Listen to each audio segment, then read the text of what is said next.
State Leingakna Pamdaba Thabak Amatta, Center Leingakna Keidounungda Tourakloi haina, Chief Minister nongthombam Biren phongdokhre. Kumja lising ni tara teretagi chatliba chaye sifawbada acre lising tara taruka chatret Manipur Park Chawbam Phamda Tharamba Popi Pambi Singyantat Kraina su Chief Minister na phongdokhre. Wafam Singasi Chataki by Assembly Mifamgi, Wahang Pahungi Matamda, Chief Minister na phongdokhibani. Wapam Singasiga Mari Leden Assembly Mifamgi, Paulo by SKTV News ke Chief Reporter Katrimi Prem Chandagi Kanaba Pautamama.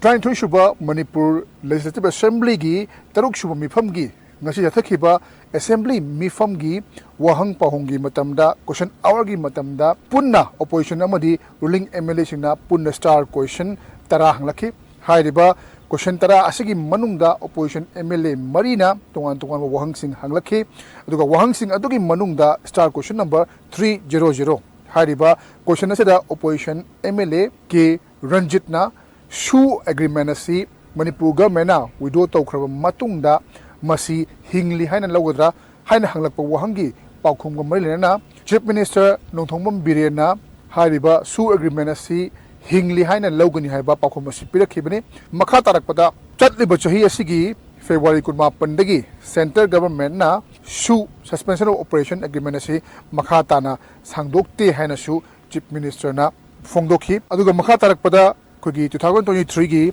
March tang amadagina 2024 gi July gi tang 38 fawbada kadar ahum phare haina su Chief Minister na phongdokhi hariba kadar singasi kogi suspension of operation da leiba miyoshin ngaktani aduga amana hariba wafam singasi taraba matungda MLA K Ranjit na suspension of operation asi chanaribra chanadabra masida kari tawri haibadu miyamna chamam nahalle haiba wafam asi kalone na tuwan ba wafam kya thamaduna house ki leader shu wariba Chief Minister ki pungning sinchinki madugi paukhom moina Chief Minister na phongdorpagi matungina center government na su extend tawkhidaba asi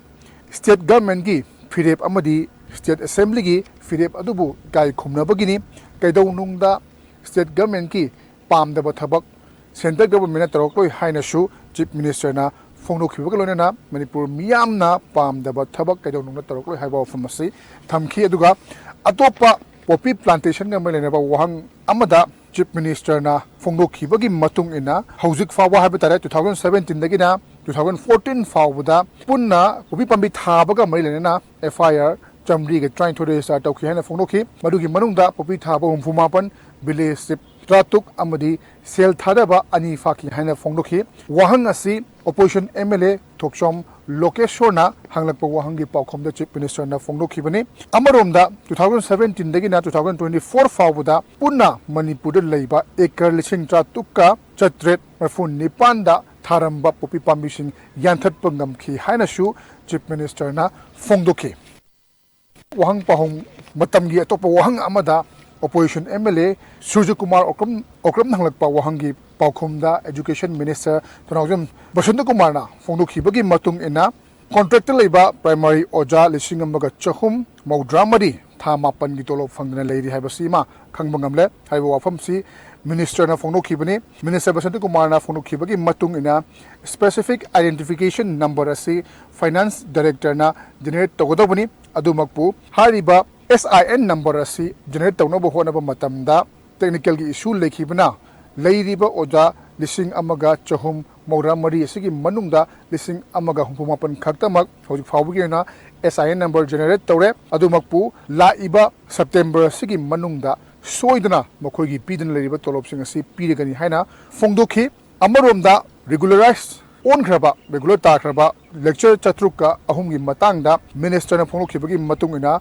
hairiba lecture chatrukka ahum asi makhoigi post yaudana regularized tauba oirambadagi vigilance case changli haiba wafam asi thambagalona vigilance case leiribanina makhoigi di salary pibada pending khar leigani matam khar changani haiba wafam si thamakhi adu bahari wafam sing asigi